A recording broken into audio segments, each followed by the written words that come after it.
balighu anni walau aya, nifikishieni japo aya moja.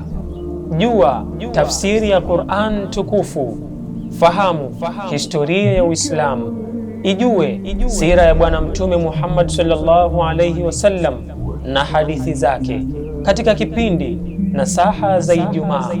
Ungana nami Hamza Ramadhan Suleiman katika kila siku ya Ijumaa saa 3 kamili asubuhi hapa Al-Hajar TV.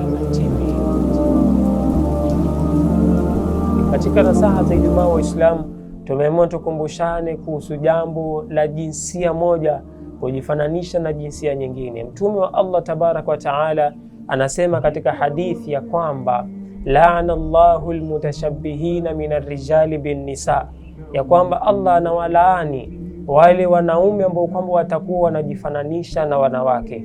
Kwani swali kama hili limejibiwa katika Qur'an, Allah aliposema walaisa dhakaru kal untha, ya kwamba mwanamume hawezi kuwa sawa na mwanamke.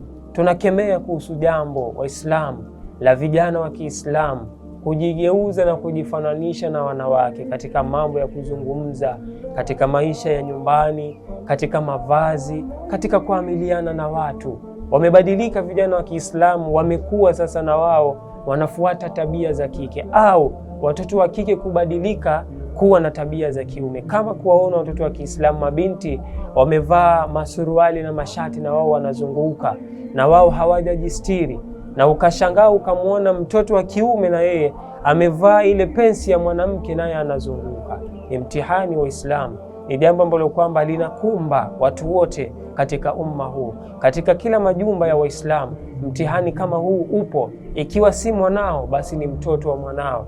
Ikiwa si mwanao, ni mjukuu wako. Ikiwa si mjukuu wako, ni shemegi yako. Alimradi ni mambo yanayoendelea. Allah tabaraka wa taala amesema walaisa dhakaru kal untha, mwanamume hawezi kuwa sawa na mwanamke, na hali kadhalika mwanamke hawezi kuwa sawa na mwanamume. Kwa hiyo Waislamu tunapeana tanbih, tunapeana tahadhari ya kwamba tusije tukaipata laana ya Allah kwa sababu ya kujifananisha na jinsia ambayo kwamba siyo yako.